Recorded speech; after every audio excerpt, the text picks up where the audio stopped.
ونصلي ونسلم على رسوله الكريم أما بعد فأعوذ بالله من الشيطان الرجيم بسم الله الرحمن الرحيم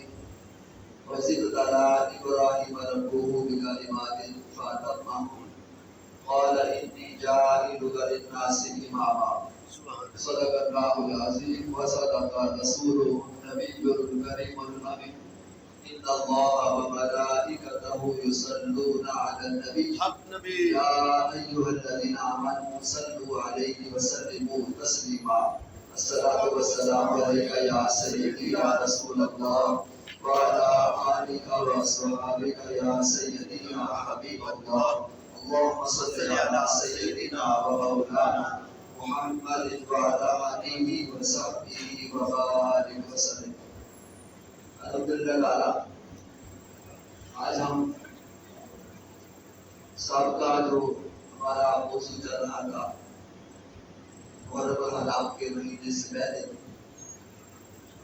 اور وہ قصص الانبیاء قرآنی واقعات انبیاء کرام اور ان کی قوموں میں.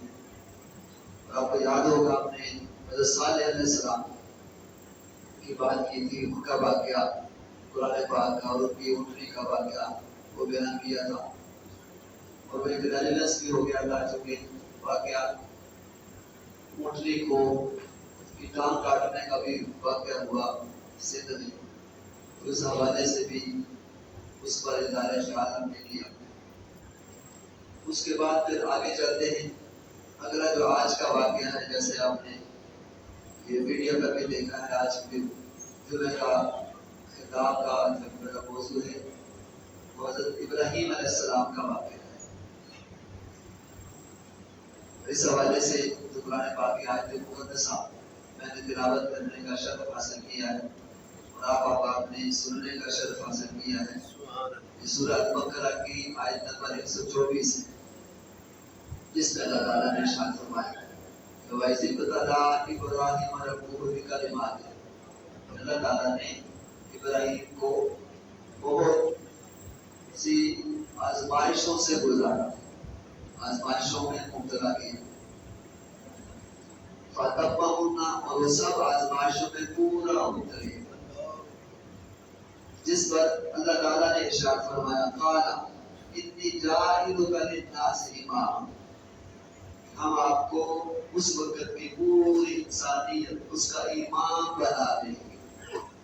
اللہ پاک نے ان کو یہ درجہ اور مقام عطا کیا. یہی وجہ ہے کہ ہمارے دین اسلام میں آپ کی ذات کی بڑی اہمیت ہے اور حضور کے جد امجد ہے. حضرت ابراہیم علیہ السلام سب انبیاء میں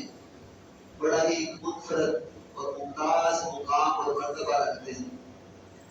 اور آپ کو ابو الانبیاء بھی کہا جاتا ہے، نبیوں کے بعد جد الانبیاء بھی کہا جاتا ہے، انبیاء کے دادا. اور اس کی تائید آگے تو جہاں صلی اللہ علیہ وسلم کی ایک حدیث مبارکہ سے بھی ہوتی ہے کہ صحابہ کرام نے مجھ سے پوچھا یا رسول اللہ صلی اللہ علیہ وسلم ما حاضر ادائی یا رسول اللہ، یہ جو قربانیاں کرتے ہیں یہ قربانی کیا ہے؟ اس پر آگے دو جہاں نے ارشاد فرمایا سنت ابیک ابراہیم، یہ تمہارے باپ ابراہیم کی سنت ہے. قرآن پاک سے بھی ثابت ہے آپ کا نام مبارک، اور دوسرا یہ حدیث پاک میں آگے دو جہاں نے بھی آپ کا نام لے کر فرمایا کہ تمہارے باپ ہیں. اس لیے آگے دو جہاں یہ اپنی جو ذات گرامی ہے اس کے لیے بھی بشارت حضرت ابراہیم علیہ السلام، یہ دعائے ابراہیم بھی ہے. آگے تو جہاں جب خانہ کعبہ تعمیر ہو گیا تو اللہ تعالیٰ نے مزدوری دینا چاہیے تو قربان جائے ابراہیم علیہ السلام کی. عرض کیا ربنا وابعث فیہم رسولا،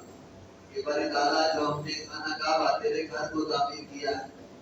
اور دیکھیے دور دراز سے پتھر لے کر آئے اور پھر اس کی ڈگی کی کھوٹا جہاں سے طوفان نوح میں ہر چیز ختم ہو گئی تھی اس کی بنیادیں تھی. جبریل امین علیہ السلام آئے نشاندہی کی تو ابراہیم علیہ السلام اسماعیل علیہ السلام نے دونوں نے وہ اس کو کھود کر بنیادیں نکالی، اس پر پھر دوبارہ پتھر سے اس کو بھرا اور پھر دور دراز سے پتھر لے کر بلڈنگ کی جو آپ کو نظر آ رہی ہے تو پتھروں کی یہ پہلی مرتبہ ابراہیم علیہ السلام اسماعیل علیہ السلام نے تعمیر کی اور اللہ تعالیٰ خوش ہو گئے اس کی مزدوری اور سلے میں۔ ابراہیم علیہ السلام نے دعا کی ہماری تعالیٰ میں چاہتا ہوں کہ نبی آخر الزمان جو پیدا ہونے والے ہیں میری نسل میں سے آتا ہے، یہ توبہ میرے بیٹے اسماعیل علیہ السلام کو مل جائے اور اس میں سے ان کو وعدہ کرنا۔ اللہ تعالیٰ نے وہ دعا اسی وقت قبول کی جس کی نشانی یہ ہوئی کہ جس پتھر پر کھڑے ہو کر ابراہیم علیہ السلام نے مصطفیٰ کو مانگا تھا، خلیل نے اللہ کے حبیب کو مانگا تھا، وہ نرم ہو گیا۔ اور آج وہی ہے وَاتَّخِذُوا مِن مَّقَامِ إِبْرَاهِيمَ مُصَلًّى،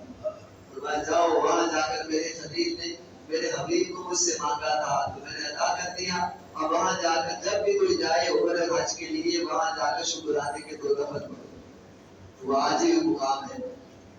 تو یہ جو دعا ہے حضرت ابراہیم علیہ السلام کے آقا دو جہاں کے والے سے وہ بھی ہے، اور قرآن پاک نے بھی آپ کا تعارف کروایا جس کا خلاصہ یہ ہے اللہ تعالیٰ فرما رہا ہے ابراہیم علیہ السلام اپنی ذات میں پوری امت کی حیثیت رکھتے ہیں، وہ اللہ کے فرما بردار اور بالکل توحید کے قائل تھے، اللہ کو ماننے والے اور شرک کرنے والوں میں سے نہیں تھے۔ اللہ نے انہیں منتخب کیا اور انہیں سیدھا راستہ دکھایا اور دنیا میں ان کی بھلائی دی اور آخرت میں وہ یقیناً صالحین میں سے ہوں گے۔ اور پھر ہم نے اے نبی صلی اللہ علیہ وسلم تمہاری طرف وہی بھیجی کہ